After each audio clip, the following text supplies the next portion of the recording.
हाय नमस्कार सब पैघ सबके और छोट सबके बहुत रास स्नेह हमरा तरफसँ। आशा करै छी अहाँ सब गोटा बढ़िआँ हैब। तऽ आइ हम एलहुँ हन अहाँ सबके बीचमे एकटा छोट छिन कथा लऽ कऽ। अहाँ सबके कथा नीक लागत और ई कथा छी देखबै छी ई कथा छी शिव पुराणके। देखियौ ई शिव पुराणके कथा छियै। तऽ हम अहाँ सबके एहिमे से एकटा कथा छोट छिन अहाँ सबके सुनबै छी। केहन लागत से कमेंट बॉक्समे जरूर कहबै। तऽ आउ सुनल जाए। सोचलहुँ किया नहि एकटा कथा भऽ जाए, जाहिसँ कि ई शिव पुराण भेल, बहुत रास कथा होइ छै जेनाकि सुखसागर, गीता, रामायण, बहुत लोकके पढ़ल नहि होइ छनि। तऽ हम सोचलहुँ जे हम पढ़ि कऽ सुनाबी ताकि हमर वीडियोके माध्यमसँ अहाँ सब सुनि पाबी। तऽ आओ सुनल जाए। केहन लागत से अहाँ सब एक बेर कमेंट जरूर करबै। हर हर महादेव जरूर लिखब कमेंट बॉक्स में। तब सुनो। मुनियों ने पूछा कि हे सूत जी, श्रवण और मनन क्या है तथा कीर्तन कैसे किया जाता है। ब्रह्मा जी ने कहा, ईश्वर के रूप, गुण, नाम और उनके विनाशों में अपनी पूजा और जप से रुचि बढ़ाना तथा निरंतर अपनी युक्तियों सहित अपने मन को उनके सम्मुख रखना मनन है। और श्री पर ब्रह्मा महादेव जी अथवा शंभु भगवान के नाम का बारंबार जप करना कीर्तन है तथा दृढ़ हो भगवत संबंधी शब्दों को कानों से सुनना और उसे चित्त में स्थिर करना श्रवण है। जब सत्संग में बैठकर भगवान श्री महादेव की कृपा से श्रवण और कीर्तन कर ले तब उसका मनन करे और वही सर्वोत्तम मनन है जिसे आत्मा पवित्र हो जाती है।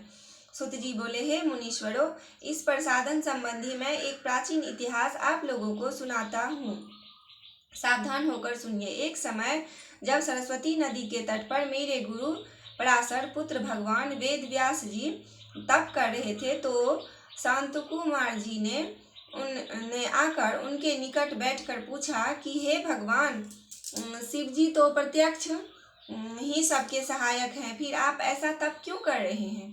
व्यास जी ने उत्तर दिया, मुक्ति के लिए। इस पर सनत कुमार जी ने कहा, अवश्य, पहले मुझे भी ऐसा ही भ्रम हुआ था और मैं भी मंदारचल पर्वत पर जाकर तप करने लगा था, परंतु जब दयालु शिव जी की आज्ञा से नंदिकेश्वर ने आकर मुझे यह बतलाया कि शिव जी के श्रवण, कीर्तन और मनन से मुक्ति प्राप्ति हो जाती, तब मेरा सारा भ्रम दूर हो गया। अतएव हे ब्राह्मण, आप भी ऐसा ही कीजिए। यह कहकर सनत कुमार जी चले गए।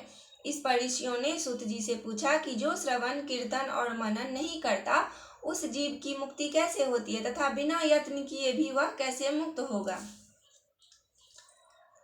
तो बस एतबे छलै कथा।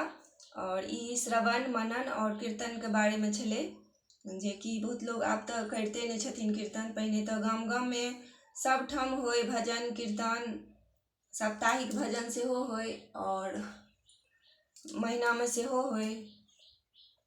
तो अखन तो ओना नहीं होय छै, तो बस घरे में सब करू वह बहुत छै। तो इएह पर में हम अहाँ सबके ई कथा सुनेलहुँ हन। और आगू छै जे जीव के मुक्ति केना भेटै, दोसर अध्याय में छै ई वाला कथा। तो हम अहाँ सबके फेर दोसर दिन सुनाएब। और ई कथा अहाँ सबके केहन लागल से कमेंट बॉक्स में जरूर कहबै।